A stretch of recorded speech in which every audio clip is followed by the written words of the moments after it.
Good morning, class. Today we are going to discuss the next topic, collision and the elastic collision in one dimension. So let's start with the collision. What is collision? This topic is very important. इसमें से direct आपका 3 या 5 marks का question हमारा आता है. Numerical based questions भी आते हैं, बट ये हमारा एक तरह से डायरेक्ट क्वेश्चन का टॉपिक है. नाउ कोलिजन क्या होता है?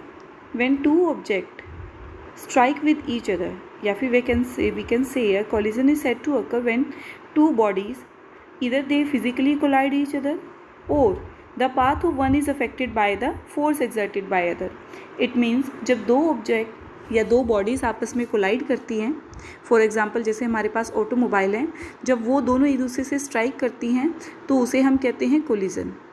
नाउ ये तो हमारा हो गया एक कोलिजन. अब दूसरी तरह से अगर हम कोलिजन देखें, for example in Rutherford experiment the alpha particle gets scattered due to the electrostatic repulsion between the alpha particle and the nucleus from a distance. तो ये भी एक कोलिजन है. तो कोलिजन क्या है? या तो दो बॉडीज़ एक दूसरे से स्ट्राइक करें, दैट इज़ कोलिजन, या अगर किसी भी ऑब्जेक्ट की या किसी बॉडी की डायरेक्शन चेंज हो जाए या वो अपने पाथ को चेंज कर ले, उसे भी हम कोलिजन ही कहते हैं.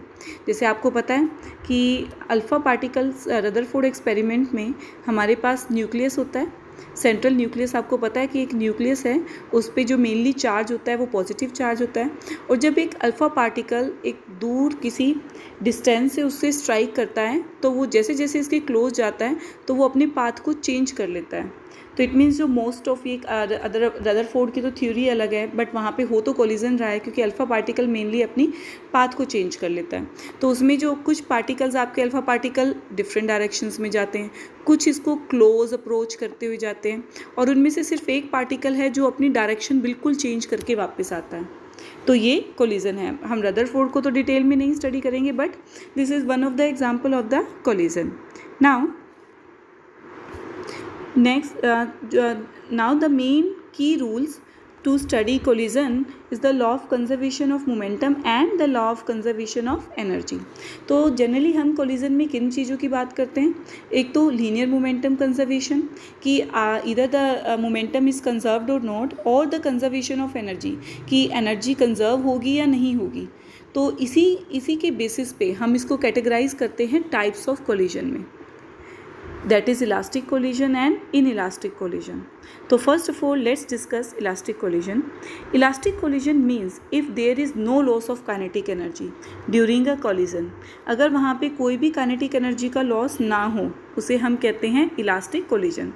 In a simple way, कि किसी भी कोलिजन से पहले जब दो बॉडीज़ की जितनी भी उनकी वेलोसिटीज़ हैं, आफ्टर कोलिजन अगर वो एक दूसरे में अपनी वेलोसिटीज़ को ट्रांसफ़र कर दें, that is a perfectly elastic collision. वहाँ पे कोई भी एनर्जी या कोई भी मोमेंटम का कोई भी लॉस नहीं होता है. तो इसका सबसे बेस्ट एग्जांपल है जो collision between the sub atomic particle and the collision between the glass balls.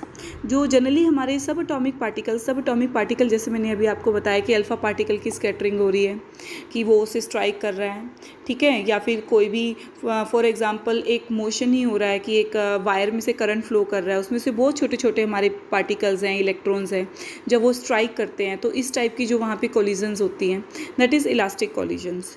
ठीक है, तो बेसिकली जो हमारे एटॉमिक एंड सब एटॉमिक पार्टिकल्स में कोलिजन होती है तो वो हमारी परफेक्टली इलास्टिक कोलिजन में कंसिडर होती है. अब इसकी जो बेसिक कैरेक्टरिस्टिक्स क्या हैं हमारी इलास्टिक कोलिजन की? एक तो लीनियर मोमेंटम कंजर्व होता है, टोटल एनर्जी कंजर्व होती है, एंड काइनेटिक एनर्जी वहाँ पर कंजर्व होती है. बेसिकली जो वहाँ पर फोर्स इन्वॉल्व होती हैं वो क्या होती हैं? Conservative forces. कंजर्वेटिव फोर्सेस कौन सी होती हैं? कंजर्वेटिव लाइक हमारी ग्रेविटेशनल फोर्स हो गई, इलेक्ट्रोस्टैटिक फोर्स हो गई, ये हमारी कंजर्वेटिव फोर्सेस होती हैं. और इलास्टिक कोलिजन में जो मैकेनिकल एनर्जी है वो किसी भी हीट, लाइट या साउंड में कन्वर्ट नहीं होती है. तो ये है हमारा इलास्टिक कोलिजन. नाउ नेक्स्ट है हमारा inelastic collision. Inelastic collision again ये जैसे इलास्टिक है उससे ऑपोजिट ही होगा. It means there must be some loss of kinetic energy during a collision. मतलब वहाँ पे कुछ ना कुछ एनर्जी का लॉस होता है. जो वेलोसिटीज़ हैं बॉडीज़ की बिफोर एंड आफ्टर वो कम्प्लीटली ट्रांसफ़र नहीं होती. इसमें तो जो बॉडी हैं उनका मोशन ही कम्प्लीटली चेंज हो जाता है.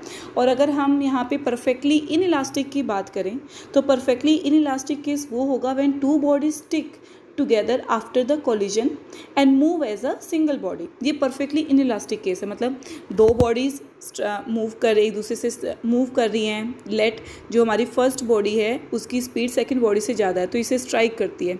स्ट्राइक करने के बाद वो एक सिंगल बॉडी की तरह मूव करती है, तो उसे हम कहते हैं परफेक्टली इनइलास्टिक केस। नाउ तो यहाँ पे इनइलास्टिक की क्या कैरेक्टरिस्टिक्स हैं। First is the momentum is conserved, जो मोमेंटम है वहाँ पे कंजर्व होता है। Total energy is conserved but kinetic energy is not conserved. Sum of all the forces involve are non conservative. Generally यहाँ पे जो फोर्सेस होती हैं मैक्सिमम वो नॉन कंजर्वेटिव होती है। And here the part of mechanical energy is converted into heat light. For example अगर दो ऑटोमोबाइल्स के बीच में ही एनर्जी, दोनों स्ट्राइक करते हैं एक दूसरे से, एक कार में एक स्कूटर में या दो कार में आपस में जो भी कोलिजन होता है उस कोलिजन पे आपको साउंड सुनाई देता है, तो वो एक टाइप की एनर्जी है। It means mechanical energy is converted into sound. तो इस तरह से लाइट, हीट या साउंड में जो जनरली कन्वर्ट होती हैं वो हमारी इनइलास्टिक कोलिजन के अंडर होती हैं ना। जो हमारी कोलिजन होती है जनरली जो दो व्हीकल्स के बीच में होती है या दो बॉल एंड फ्लोर के बीच में हमारी कोलिजन होती है वो इनइलास्टिक होती है। तो हम ये कह सकते हैं जो हमारे जनरल केसेस हैं, जो हमारे जनरली इसके जनरल एग्जांपल्स हैं, they are mostly inelastic collision. Now so this is all about the elastic collision and inelastic collision. हमने इनको किस बेसिस पे यहाँ पे कैटेगराइज किया है? We categorise on the basis of their conservation of momentum, energy and kinetic energy. So यहाँ पे हमारे पास और भी कोलिजन के केसेस हैं, लाइक हेड ऑन कोलिजन। क्या होता है head on collision? Head on collision का मतलब होता है जब दो ऑब्जेक्ट एक दूसरे से इस तरह से स्ट्राइक करते हैं, उसको हम कहते हैं हेड ऑन कोलिजन। जो एक ही सिंपल एक स्ट्रेट लाइन में मूव करते हैं, एक ही लाइन में लाई करते हैं या एक पाथ को फॉलो करते हैं। इट मीन्स एक स्ट्रेट लाइन पाथ में बिफोर एंड आफ्टर, मतलब स्ट्राइक करने से पहले और स्ट्राइक करने के बाद वो सेम एक पाथ को फॉलो करें, उसे हम कहते हैं head on collision.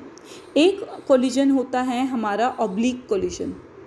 Oblique collision, oblique आपको पता है ऑब्लिक का मतलब होता है कुछ एंगल। मीन्स दो ऑब्जेक्ट एक दूसरे से स्ट्राइक करें, जैसे ये हमारा सेकंड बॉडी है, ये हमारी रेस्ट पर है, फर्स्ट बॉडी आके इससे स्ट्राइक करती है। स्ट्राइक करने के बाद वो अपने पाथ को अगर चेंज कर ले, वो रहेंगे सेम प्लेन में, मतलब अगर हम एक्स वाई प्लेन बात करें तो वो एक प्लेन में ज़रूर रहेंगे बट वो सेम स्ट्रेट लाइन में नहीं रहेंगे, तो उसे हम कहते हैं ऑब्लिक कोलिजन। तो ये भी हमारे कोलिजन के पार्ट है। तो हम बेसिकली यहाँ पे डिस्कस करते हैं main elastic and inelastic collision को। Now next is the coefficient of restitution. देखो हमारे पास जो जनरली आइडल सिचुएशंस होती हैं, it is very tough to find the ideal situations of elastic and inelastic collision.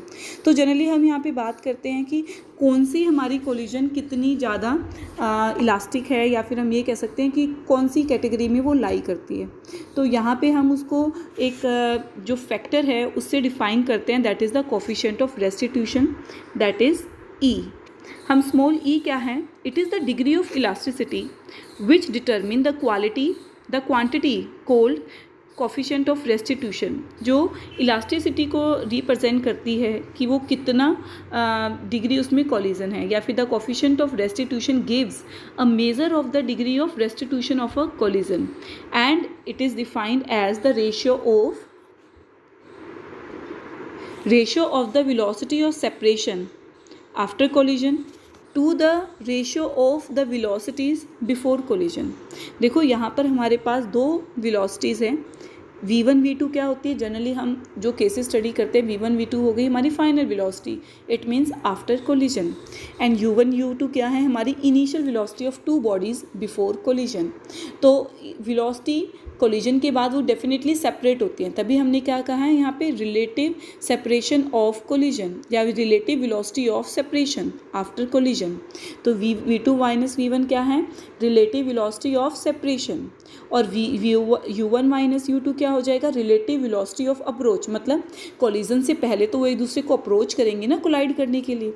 So it is the ratio of relative velocity of separation to the relative velocity of approach before collision, और इसको हम define करते हैं इस फॉर्मूले से। Now यहाँ पे साथ ही साथ हम मोड भी लगा देते हैं क्योंकि यहाँ पे हम उनके मैग्नीट्यूड को कंसीडर करते हैं। अब सबसे पहले हम यहाँ पे कुछ केसेस कंसीडर करेंगे। सबसे पहले कि हमारे पास अगर बिल्कुल परफेक्टली इलास्टिक कोलिजन होता है, परफेक्टली इलास्टिक कोलिजन का मतलब होता है velocity of separation is equal to the relative velocity of approach. मतलब कि किसी भी ऑब्जेक्ट की वेलोसिटी बिफोर कोलिजन जितनी होती है वो कम्प्लीटली ट्रांसफ़र हो जाती है आफ्टर कोलिजन में। मतलब कोई दो ऑब्जेक्ट ये हैं, इनकी वेलोसिटी है u1 u2। जब वो एक दूसरे से स्ट्राइक करते हैं तो स्ट्राइक करने के बाद उनकी जो वेलोसिटी होती है, जो u1 है वो बन जाती है v2। मतलब v1 क्या हो जाएगा u1, और जो u2 की वेलोसिटी है वो हो जाती है v1 that is u2। It means in दोनों ने अपनी वेलोसिटीज़ को ट्रांसफ़र कर दिया। तो ये हमारे परफेक्टली इलास्टिक का केस है जिसमें e की वैल्यू कितनी होती है 1। तो परफेक्टली इलास्टिक कोलिजन में E must be equal to 1। Now for perfectly inelastic collision, inelastic collision आपको पता है इनइलास्टिक का मैंने केस बताया था कि जहाँ पे परफेक्टली इनइलास्टिक में दो बॉडीज़ एक दूसरे के साथ स्टिक हो जाती हैं और एक सिंगल बॉडी की तरह मूव करती हैं, तो इट डेफिनेटली v1 और v2 इक्वल होंगे। तो अगर इस इक्वेशन में आप v1 और v2 को इक्वल पुट करेंगे तो E क्या आएगा, डेफिनेटली 0 आएगा। तो इनइलास्टिक केस में क्या होगा, E मस्ट बी 0। अदरवाइज जो हमारे परफेक्टली इनइलास्टिक केस में वहाँ 0 है, नहीं तो इसकी वैल्यूज़ आपकी अलग अलग बॉडीज़ के लिए हैं, उसकी वैल्यू लाई करती है। जैसे अगर हम इलास्टिक का केस करें 1 होगी, इन इलास्टिक केसेस में इसकी जनरली वैल्यू 0 से 1 के बीच में लाई करती है, और परफेक्टली इन इलास्टिक में वो 0 होगी। और सुपर इलास्टिक जहाँ पे एक्सप्लोजन होता है वहाँ पे इसकी वैल्यू E की 1 से ग्रेटर होती है। सो this is all about the collision, elastic collision, in elastic collision and coefficient of